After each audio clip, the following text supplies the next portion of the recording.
भगवत गीता के नाम कुछ पल हर शाम चैनल में यह अनाम आवाज एक बार फिर आप सबों का स्वागत और अभिनंदन करती है। साथियों, प्रतिदिन की तरह आज भी क्रमबद्ध तरीके से भगवत गीता के एक श्लोक के अर्थ तथा व्याख्या के साथ मैं आप सबों के बीच उपस्थित हूँ। आज प्रस्तुत है भगवत गीता द्वितीय अध्याय का 41वां श्लोक। व्यवसायात्मिका बुद्धिः एकैः कुरु नन्दन बहुशाखा हि अनन्ताः च बुद्धयः अव्यवसायिनाम्। इस श्लोक का सरल अर्थ इस प्रकार है। हे अर्जुन, इस कर्म योग में निश्चयात्मिका बुद्धि एक ही होती है, किंतु अस्थिर चित्त वाले विवेकहीन सकामी मनुष्यों की बुद्धियां निश्चय ही बहुत भेदों वाली और अनंत होती हैं। साथियों, व्यवसायात्मिका बुद्धि का अर्थ है दृढ़ निश्चयी बुद्धि, यानी डिटर्मिनेट इंटेलेक्ट, अर्थात किसी भी लक्ष्य के प्रति पूर्ण संकल्प, पूरी श्रद्धा, पूरे विश्वास के साथ समर्पित बुद्धि। ब्रह्म विद्या विहंगम योग के प्रवर्तक सद्गुरु सदाफल देव जी महाराज के अतुलनीय सद्ग्रंथ स्वरवेद, जो समाधि अवस्था में उनके द्वारा अनुभूत पर ब्रह्म प्राप्ति संबंधी अनुभवों की दोहों के रूप में लिखित अभिव्यक्ति है, का एक दोहा यहाँ उद्धृत करता हूँ। बिन विश्वास न भक्ति है, बिन विश्वास न नाम, बिन विश्वास न ज्ञान है, सिद्ध न कवनो काम। भगवत गीता के द्वितीय अध्याय के इस श्लोक के अर्थ को ही रेखांकित करता सर्ववेद का यह दोहा हजारों वर्ष पूर्व श्री कृष्ण द्वारा कहे गए इसी कथन की पुष्टि करता नजर आता है। साथियों, अर्जुन की मनस्थिति इस समय बहुत विचलित है। वह पूरी तरह भ्रमित है, कुछ भी निश्चय नहीं कर पा रहा है कि वह क्या करे क्या न करे। किंग कर्तव्यता की विमूढ़ी में हार कर उसने श्री कृष्ण के समक्ष आत्मसमर्पण कर उनसे उचित मार्गदर्शन की याचना की है। योगेश्वर श्री कृष्ण को उसकी इस शोकाकुल उद्विग्न मनस्थिति से कोई सहानुभूति तो नहीं ही है। साथ ही साथ उन्हें अर्जुन के इस बचकानेपन भरे व्यवहार पर हंसी भी आ रही है।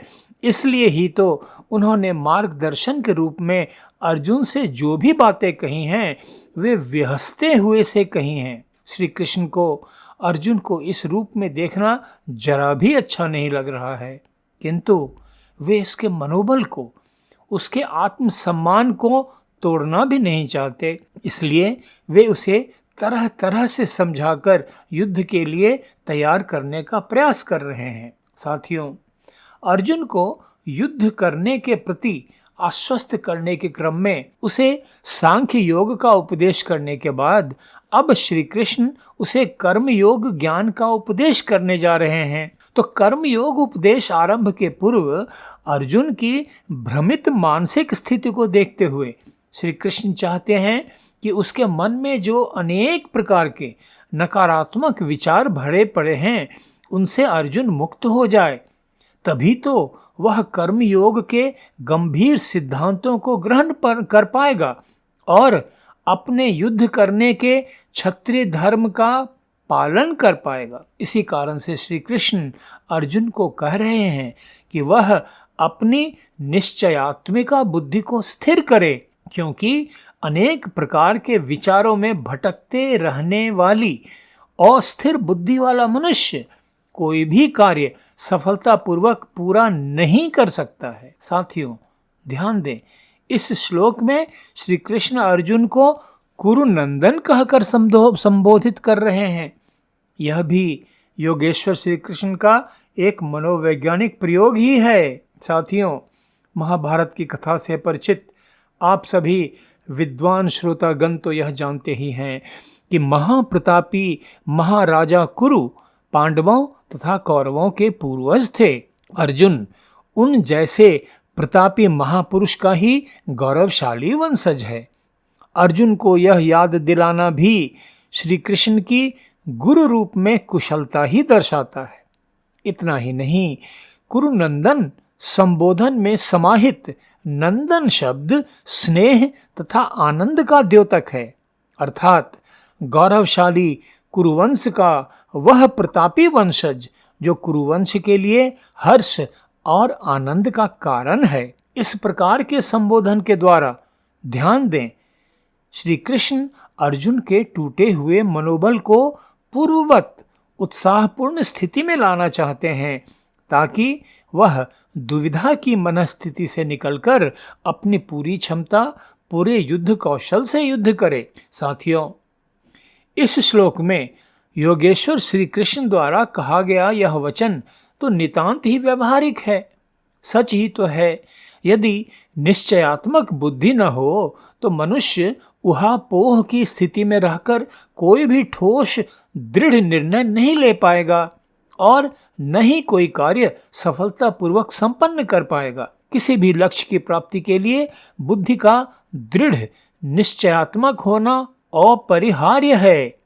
युद्ध ही नहीं, जीवन के किसी भी क्षेत्र के संबंध में श्री कृष्ण का यह वचन अकाट्य रूप से लागू होता है। साथियों, भगवत गीता तो आध्यात्मिक तथा व्यवहारिक दोनों प्रकार के ज्ञानों का अद्भुत सम्मिश्रण है। आध्यात्मिक दृष्टि से भी विचार करें तो योगेश्वर श्री कृष्ण का यह वचन पूरी तरह सत्य ही नजर आता है। भगवत गीता का यह श्लोक दो प्रकार के भक्तों, उपासकों के बीच अंतर को रेखांकित करता है।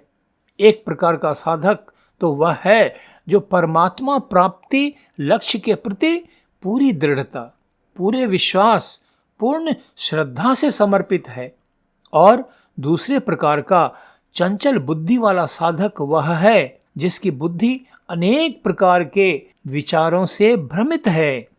पहला साधक तो अंततः परमात्मा प्राप्ति के अपने लक्ष्य को पाकर मोक्ष प्राप्ति में सफल हो ही जाता है, किंतु दूसरे प्रकार चंचल बुद्धि वाले साधक मानव जीवन के चरम लक्ष्य को प्राप्त करने में असफल रहकर जन्म मृत्यु के दुष्चक्र में अनंत अनंत जन्मों तक भटकते ही रह जाते हैं। तो साथियों, श्री कृष्ण का यह अनमोल वचन हम सांसारिक जग जीवों के लिए भी अति महत्वपूर्ण है। मैं नहीं समझता कि अभी तक की गई चर्चा के बाद इस विषय में और अधिक जोर देने की आवश्यकता है। साथियों, निश्चय ही सांसारिकता के व्यवहारों में भी, चाहे कोई युवा विद्यार्थी हो या युवा नौकरी पेशा व्यक्ति या युवा उद्यमी अथवा व्यवसायी, सभी के लिए सभी क्षेत्रों में एक लक्ष्य के प्रति पूरी दृढ़ता से समर्पित निश्चयात्मिका बुद्धि का होना तो अनिवार्य ही है। तभी तो कोई व्यक्ति अपने अभीष्ट लक्ष्य को प्राप्त कर सकता है और सफलता के अद्भुत आनंद की अनुभूति प्राप्त कर सकता है। साथियों, अभी तो हम भगवत गीता के दूसरे अध्याय के मध्य तक ही पहुंच पाए हैं, तो क्या आप सबों को भी अब यह नहीं लगने लगा है कि हजारों वर्ष पूर्व अपने कर्तव्य के प्रति भ्रमित अर्जुन के लिए योगेश्वर श्री कृष्ण द्वारा उपदेशित भगवत गीता का यह दिव्य ज्ञान आज भी हम सब के लिए उतना ही प्रासंगिक, उतना ही जीवनोपयोगी, उतना ही मार्गदर्शन तथा प्रेरणा प्रदान करने वाला है जितना यह उस काल में रहा होगा। इसके साथ ही यह तथ्य कि हजारों वर्ष बीत जाने पर भी यह ज्ञान आज भी उतना ही जीवंत है, उतना ही प्रेरणादायक है, उतना ही जीवन की दिशा को सार्थकता प्रदान करने वाला है, इसके महत्व को स्वर्णिम, अनमोल नहीं बना देता है। आइए हम साथ मिलकर इस विमल ज्ञान के प्रचार प्रसार में अपना अपना विशिष्ट योगदान दें। धन्यवाद। नमस्कार।